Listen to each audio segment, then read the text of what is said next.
자, 반갑습니다.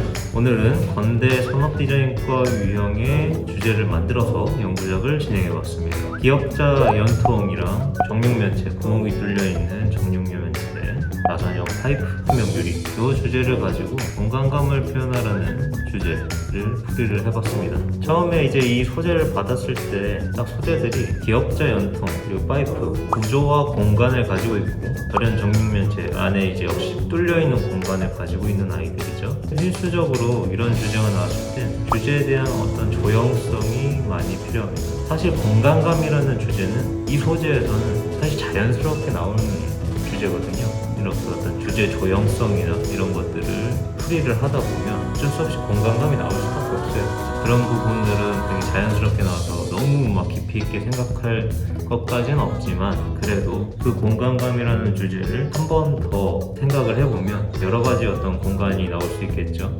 중첩에 의한 공간이 나올 수도 있고 뚫린 공간을 바라보면서 생기는 공간이 나올 수도 있고 간단하게 투시 원본으로 이제 나열해서 공간을 만들 수도 있고요.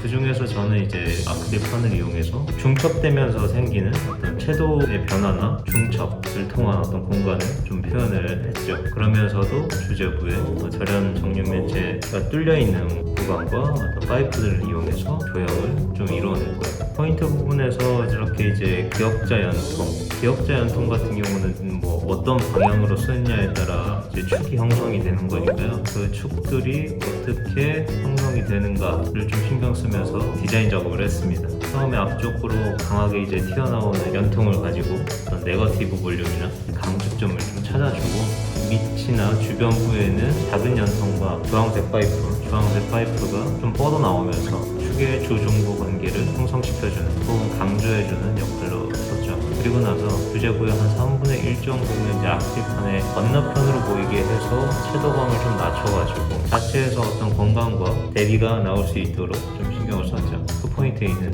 경우는 반대로 한 3분의 1 정도가 공기와 함께 선명하게 보이고 한 3분의 2 정도는 아크릴판 뒤편으로 보이기 위해서 채도감을 전체적으로 다운시켜주면서 주제부와 톱포인트 간의 거리감을 형성시켰습니다. 중첩이 돼 있지만 채도의 조절 그리고 사이에 작용하는 어떤 소재 관계를 통한 자연스러운 거리감을 나타내기 위해서 노력을 했죠. 그리고 무엇보다도 재질에 대한 특성이 굉장히 상반되는 친구들이기 때문에 붓질의 운용도 상당히 신경을 많이 써야 됩니다. 절연 정육면체를 그릴 때는 굉장히 부드러운 질감이죠. 그래서 초반에 보셨듯이 되게 붓질을 그라데이션 위주로 해서 중첩도 많이 시키고 자연스러운 덩어리가 나올 수 있게 신경을 쓰는 반면 기역자 연통 같은 경우는 금속이죠. 금속의 어떤 쨍한 느낌이라든지 주변에 상황들이 반영되거나 하는 것들을 굉장히 좀 영롱하게 표현하기 위해서 좀 신경 썼죠. 더군다나 뚫려있는 곳, 내부 공간이라는 게 존재하기 때문에 그 내부 공간을 어떻게 표현할 것인가에 따라 겉면에 대한 상황도 선택을 할 수가 있겠죠. 저 같은 경우는 안쪽을 굉장히 어둡게 할 거기 때문에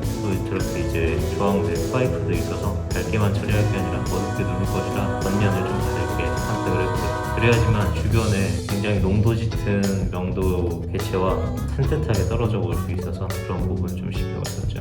반영에 대한 부분을 좀 계속 신경 쓰면서 초반에 색감을 본인이 바로 깔아나갈지 아니면 한 톤 발라놓고 그게 더 던지면서 깔지도 좀 결정을 하면서 진행하면 좋겠죠. 스케치상에서 얼마나 디테일한 계획이 서 있는가에 따라 자기가 그림을 운영할 때 좀 더 수월하게 될 수 있는가 아니면 좀 시행착오를 많이 겪는가의 상황이 많이 이제 결정이 되겠죠. 스케치를 들어가면서 계속해서 이미지 트레이닝을 좀 진행을 많이 해봐야 됩니다. 자기 그림의 완성작의 상황을 세세하게 한번 생각해보는 것이죠. 그 과정에서는 절대적으로 좀 모호하고 추상적인 상황으로 생각을 하게 되면 안 됩니다. 이 부분은 약간 이런 느낌으로 풀면 안 될까? 대충 이렇게 풀어가지고 싹 해하고 막 분위기를 싹 하면 느낌 나올 것 같은데 라고 하면은 그 부분에서 분명히 오차가 생겨요. 실수를 하거나 그 부분을 수습하기 위해서 계획을 변동하는 상황이 분명히 생깁니다. 단어에 대한 어떤 구체화를 자기 스스로 시켜보면서 그림을 진행하는 것이 좋죠. 조형성이 많은 개체에 대한 정리를 할 때는 자기가 이 구조를 얻은 부분에 몰아주고 여유를 줄 것인가에 대한 선택을 잘해야 됩니다. 보시면 전반적으로 집요한 구조감은 좌측 상단, 저 주제부, 포인트 부분에 상당히 몰려있죠. 그 안에서도 지속적으로 큰 면과 작은 면이 교차되면서 들어갑니다. 절연 정육면체는 큰 프레임을 이루고 아크릴판은 아시겠지만 공간을 분할시키고 기역자 연통은 큰 축의 베이스를 담당하는 역할을 합니다. 뼈대죠. 뼈대 안에서도 Z축으로 나아가는 게 가장 크고 X축이 그 다음 Y축이 가장 작게 형성이 되면서 구조를 이루고 그것들을 주황색 파이프가 확장시켜주면서 들어가는 과정에 결론적으로 Z축이 가장 강하게 처음에 뼈대가 형성이 됐기 때문에 그쪽 방향으로 다양한 조금 더 많은 양의 축들이 뻗어나오게 만들어주죠. 그런 식으로 주제 조형을 신경 써서 만들어졌고요. 그 다음에 채색할 때는 이것들이 엉키지 않게 잘 떨어뜨리는 게 중요하겠죠. 가장 우선적으로는 고유 명도 자체를 어떻게 설정할 것인가 될 텐데요. 파이프 같은 경우는 주변의 반역값을 토대로 해서 이제 밝음과 어둠에 대한 어떤 대비가 심하게 나기 때문에 가장 세게 급할 화이트와 블랙에 대한 마주침이 가장 강할 녀석과 조금 그 사이 단계가 좀 덜할 녀석 그런 식으로 좀 신경 써야 될 것 같고 그 다음 중요한 게 이제 파이프, 주황색 파이프일 텐데 주황색 파이프 같은 경우는 색감에 대한 차이를 막 너무 심하게 내버리면 구조 자체가 안 보이거나 정신없어질 수 있어요. 그래서 색깔 차이를 많이 낸다기보다 명도 차이만 신경 쓰면서 굉장히 선명한 색감으로 진하게 들어갈 것과 유리 뒤에 가려지면서 하는 애들은 뭐 화이트를 좀 섞어서 그리고 조금 이제 저 뒤쪽에 묻혀 들어가는 애들은 뭐 블랙을 섞기가 좀 부담스럽다면 뭐 바이올렛 같은 좀 어두운 색감을 섞어서 들어가가지고 많은 관계의 어떤 앞과 뒤에 대한 색깔 차이보다 앞면 튀어나오는 것과 뒤로 가려지는 것에 대한 명도 조절로만 신경을 써야 구조가 보이면서 화면이 정리됩니다.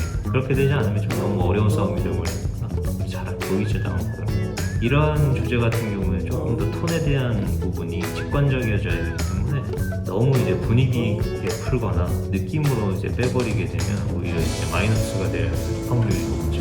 이미 스케치 상황에서 뚫려있는 형태들도 많고 스케치 상황에서 공간에 대한 설정들이 다 돼 있기 때문에 너무 이제 색감을 막 빼서 공부원본을 활용한다거나 할 필요까지는 없다고 판단이 됩니다. 그렇게 되면 자기가 만들어 놓은 구조 자체가 형세돼서 잘 안 보일 가능성이 이제 커지겠죠. 그런 식으로 하면서 꼼꼼하게 마무리를 해주고 재질에 대한 특성을 최종적으로 살리면서 정리를 하면 될 것 같습니다. 여기까지입니다. 감사합니다.